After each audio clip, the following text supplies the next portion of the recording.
Alright, so what we're going to do is to look at a little bit of macroeconomic data.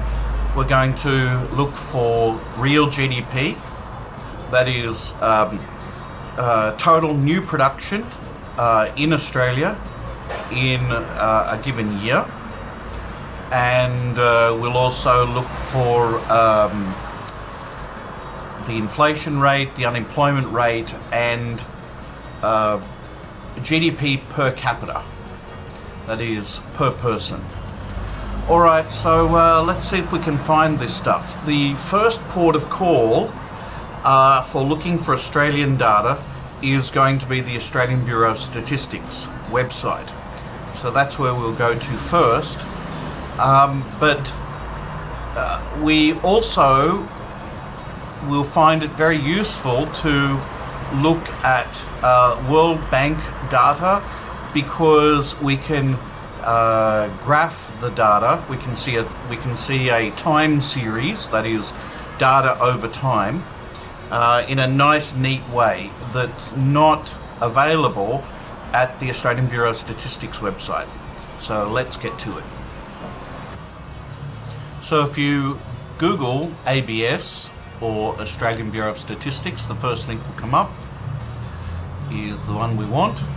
And this is their front page, and you can see immediately from their front page you get some handy stuff. There you go. One of the things we were looking for was the unemployment rate, and it's right there on the front page. 5.2%. The unemployment rate means the number of people unemployed divided by the labour force. Okay? What's the labour force? The labour force is all people who are either employed or seeking to be employed. Right? They're participating in the labour force either as workers or as potential workers. Another way of expressing it simply is the number of unemployed divided by the employed plus the unemployed, times 100, of course, to get the percentage. So it's 5.2 at the moment. That's for March 2020, but we can safely assume that this is lagged data. It's not perfectly up to date for us now. We're in April now, so the end of April. So this is out of date data.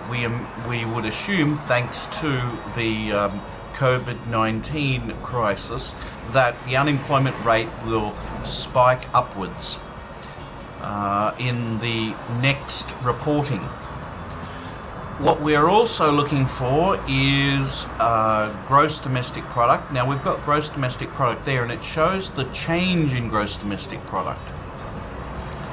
But if we click on this link, go down, this is showing us changes. Now it says here, chain volume GDP and related measures. And it's talking in terms of percentages, which is not what we really wanted. So it's got GDP, chain volume. Volume means output. Okay? So we've got GDP volume. It's increased by 2.2%. That's the economic growth rate. We can see GDP per capita has increased by 0.7%. Okay?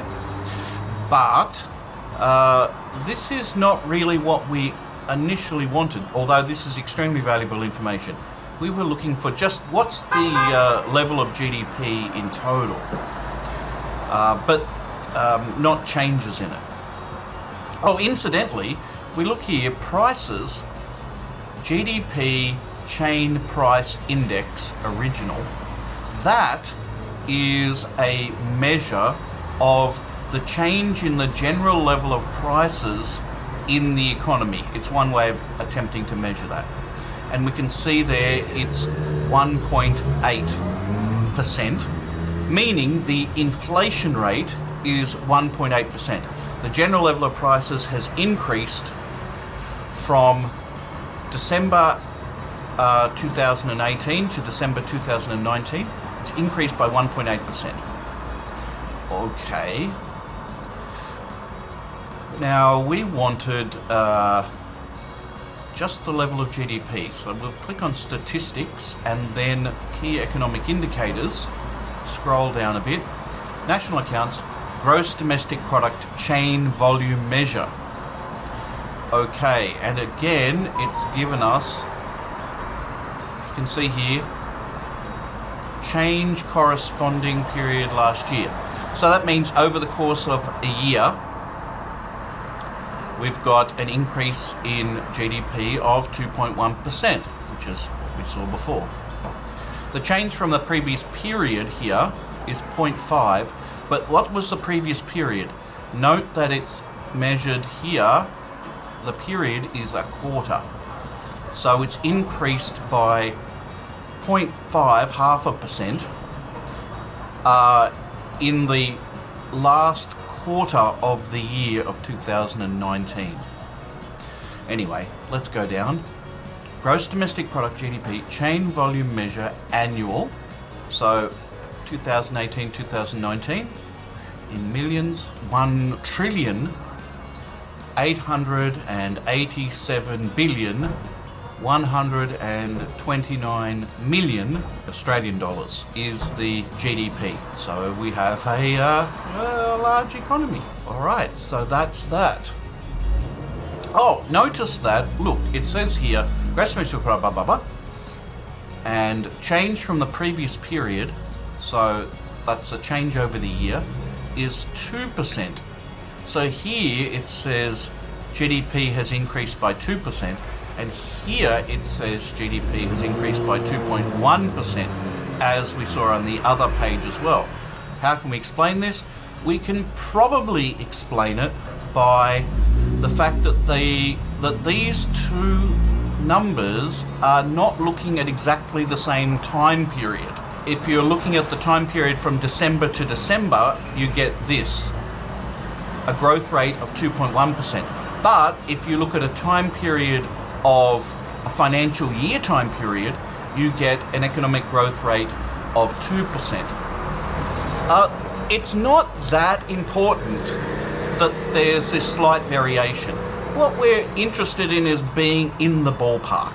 For our purposes, we shouldn't quibble too much about that. We already found inflation, it was 1.8%, but let's see if we can find it here as well. Consumer Price Index. All right, so the Consumer Price Index is an index of, obviously, the consumer goods. And this is showing us the change in that Consumer Price Index. So how much prices of consumer goods have gone up. And we can see it's 1.8%. Voila. You also note that it's got these other price indexes. There's a producer price index, an import price index, an export price index, a wage price index. So there are different sets of prices that we could conceivably look at in thinking about inflation. The term inflation just means a percentage increase. But here, what we're most interested in, and what usually the Reserve Bank of Australia and the Treasury will look at, is the Consumer Price Index chiefly. Okay, but we don't have GDP per capita. What we could do is estimate it ourselves. What we can do is we'll take GDP and put it in here. And we need to make it correct. And we're dividing that by the population. So what we'll do is we'll go back to the front page because the population is written right there. So let's just put that in. So 25.5 million people. So equals. So the GDP per capita is $73,500. Roundabout. Okay? So if we took the whole value of all the goods and services produced in Australia for the period 2008-2009, and we distributed it perfectly equally amongst every person in Australia, everyone would get $73,500. Let's go and look at the World Bank statistics and see if we can learn a little bit more. So what I've typed in here is Google Public Data Explorer, and we want World Development Index. So let's double check our calculations. So let's look for real GDP per capita. LCU stands for local currency unit. So let's do that. We want GDP per capita, current, and now we need a country. We want Australia. So we look for Australia. There we go. Bang. Ta-da. All right, and we can see GDP per capita has been going up steadily since the 1960s until we get to now 74,000. Okay, what was our calculation? 73,000. All right, well, it's pretty close. I mean, again, it's in the ballpark. That's the main thing. The World Bank data is collecting their data from the Bureau of Statistics. So these numbers, as long as it's in the ballpark, we're pretty close. We're going to say that's accurate. Incidentally, you always need to be careful about comparing statistics. So if we say, well, Australia's GDP per capita looks pretty good, let's compare that to the United States. Okay, so we might say, oh, this looks, it's an interesting comparison there. But remember, what we're doing is we're looking at GDP per capita in the local currencies, and that can be very, very misleading. I'll give you an example of how it's misleading. Let's add in Japan. Now, Japan should be in the same ballpark. We're talking about advanced industrialized nations here. What? People in Japan are insanely wealthy? No. This, because it's expressed in terms of local currency, we're getting misleading information here. It's not a good comparison to make. To make it a good comparison, we would need to denominate the real GDP all in the one currency. And fortunately, we can do that. So if we choose GDP per capita, not in local currency, but in, let's say, current US dollars. So let's find that. There we are, GDP per capita in current US dollars. Now we can make a more sensible comparison. And also, what we could do is make it in terms, because this is current US dollars.